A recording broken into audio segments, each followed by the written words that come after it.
Hey, what's up guys, and welcome to Xbox On. And don't you just hate it when you have to make those really tough decisions? Yes, like in Life is Strange where you have to pick between the omelette or the waffles. I mean, I still regret my decision.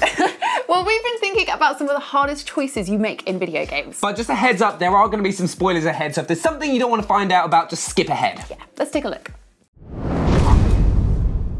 Imagine stepping out into an empty wasteland, finding a rare place that humanity has managed to survive, and then being asked to blow it to hell. That's one of the first head scratches you encounter in the grim world of Fallout 3. No sooner have you left the bunker, you come across Megaton, a town named after the unexploded bomb in the middle. The local sheriff offers you some bottle caps if you can disarm it and keep the town safe, but a shady character called Mr. Burke wants you to install a device in order to detonate it and wipe it off the map. Yes, it would murder all the locals and any side quests they might have, but then it could also earn you a powerful ally in this hostile world. Who are we kidding? Only a psycho would blow up Megaton. Disarm the bomb and you earn a nice shack in the town with your own robot butler. He'll even cut your hair for free. Think of the caps you'll save in the barber bills. Even better, you can dob the mysterious Mr. Burke into the sheriff and then go and watch it all kick off in the bar. Just make sure to shoot before Burke does, or the sheriff is not long for this world. Or you could choose to go full on evil and go along with the plan. Helping out Burke earns you a room in the swanky 10-penny tower, even if it does cost you 1,000 karma points. Even with a huge morality hit, it might be worth pushing the button just to see one of the coolest visual effects in the game. Is a moment of graphical wonder worth damning your eternal soul? I guess you're only one save away from making it all better. Fable 2 was famous for promising huge choices that would dramatically alter your playthrough. Whilst it may not have fulfilled all our possible different outcome dreams, it did provide a very difficult decision at the very end. After playing through your adventure in Albion and choosing the right and righteous path or the evil, miserable sod path, you were given a very big choice to make. You could either be a hero, save the ones you love, or be a very rich person. Truly, this is a decision that really highlights the kind of person you are. Do you sacrifice your own happiness to bring back all the people who died in tragic circumstances in the game? Or do you keep your family, and more importantly your dog, alive so you can enjoy their company after the credits roll? Or do you say to hell with everyone else's life and just let them all perish so you can be nice and rich, you awful Scrooge McDuck? Well, if you went down the hero route, it was actually pretty unsatisfactory. You'd expect a massive deal after that kind of sacrifice, but no one even really mentions it. In terms of the money choice, by the end of the game, you're pretty rich anyway, so that option just feels like a really unnecessarily cruel option to take. The way I see it, unless you picked your family and your dog, then you're an awful person. Your dog joined you on your adventures, keeping you company and putting up with you, so the least you can do is repay it by letting it see another day. When you start up the game after not choosing the family option, Albion will feel like a lonelier place without your canine companion. And I'm not saying I would judge you for not picking your dog, but just so you know, I am judging you if you didn't pick your dog, so you're an absolute monster. For shame. On the surface, Bioshock's choices are mostly about how to have fun in the underwater city of Rapture. You have a choice of weapons and plasmids that greatly alter how you approach each fight. Do you go in all guns blazing, or do you turn Rapture's defenses against the monsters inside it? Maybe you whip out your magic hands to exploit environmental weaknesses, but as fun as it is to pick a combat style, there's a darker choice waiting for you ahead. You'll soon meet the Little Sisters, young girls who are being used to harvest resources from dead bodies. They're protected by giant metal bodyguards called Big Daddies. Wipe out these giant brutes and you are given the choice of what to do with the little sister. The question can have two very different answers. Do you rescue them and set them free from their task? Or do you kill them for their Adam, the substance that lets you improve your powers?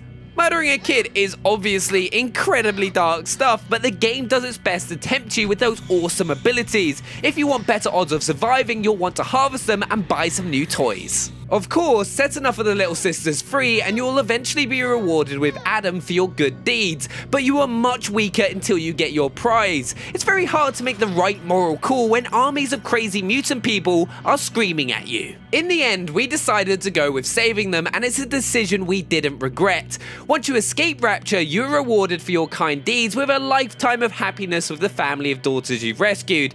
Take their lives instead, and you emerge from the sea as a supervillain intent on nuking the world. Child murder never ends well, people, as if we needed to say it. Life is Strange is full of choices, some drastic, some not so drastic. For example, choosing whether to order a bacon omelette or a Belgian waffle for breakfast might not set your pulse racing or have catastrophic consequences, but from saving the life of a friend to shooting a gun at a guy, there are plenty of big decisions to make. The unique thing about Life is Strange is that you can rewind time on most of the choices you make, which basically means you can go back and see the immediate outcome of both decisions and then choose from there. Of course, a lot of decisions' outcomes don't take real effect until much later, and just because one seems like a good idea at the time doesn't mean it will have good consequences later down the line. The rewind ability also makes the choices you can't rewind feel extra intense. For example, if you mess up coaxing a friend down from jumping off a building, there's no going back and trying again if you screw up your choices.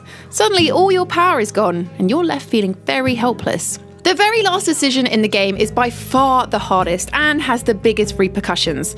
The town you live in, Arcadia Bay, is about to be totally demolished, and the only way to stop it is to rewind back to the very beginning to allow your best friend to die. Yeah, I told you it was tough. You've spent the entire game rekindling your friendship with Chloe and forming a special bond, only to then possibly sign her death sentence.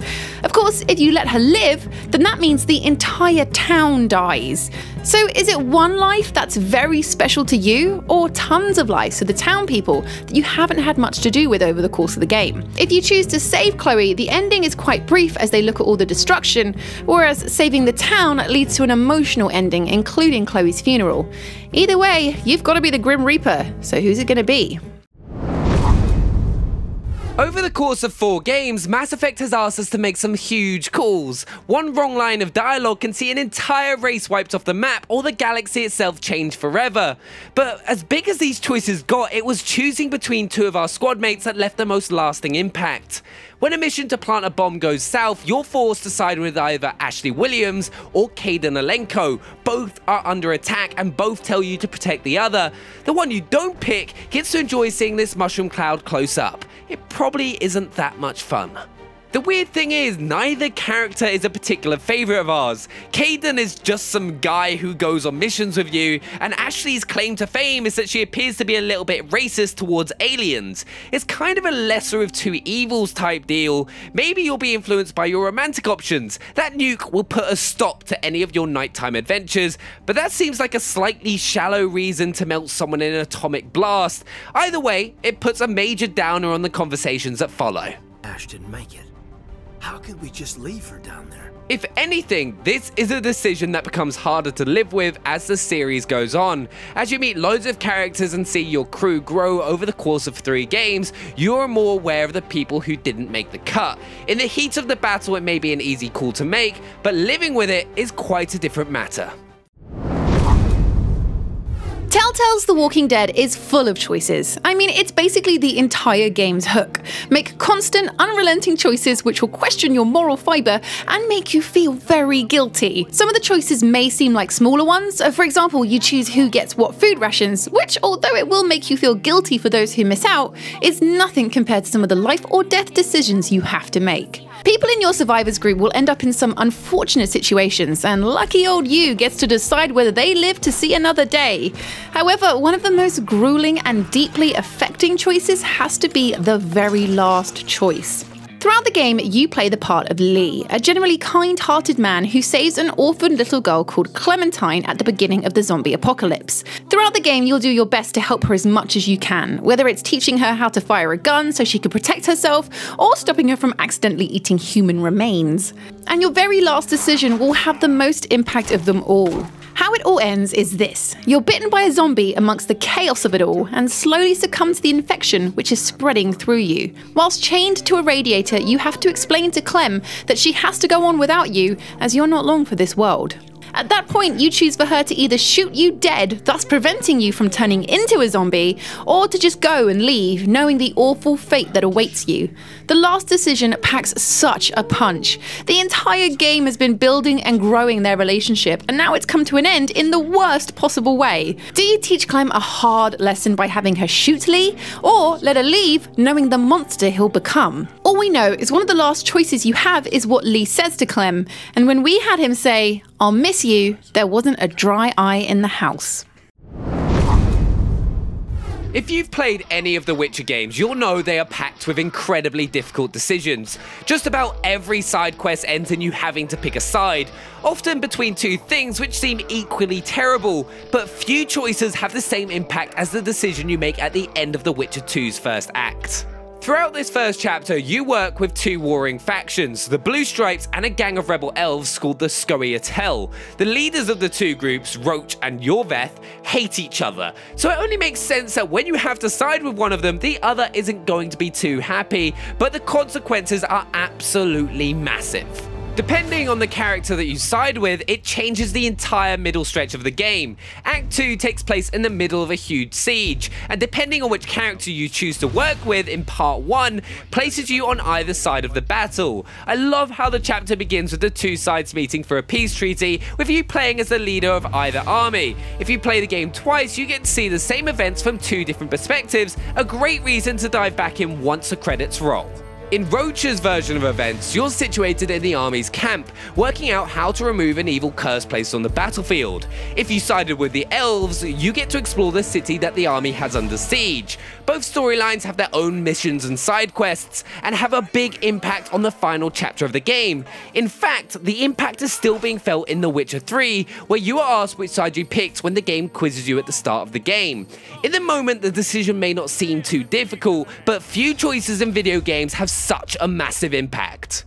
So there we have it, so the toughest decisions you'll ever make in video games. Let us know what the toughest decision you've made is in the comments below, and if you're new to the channel, hit that subscribe button so you don't miss out on future content. Definitely omelets or waffles. So hard. And make sure to smash that like button if you enjoyed this video, and to check out last week's list show whilst you're at it. We'll see you next time. Bye. Bye.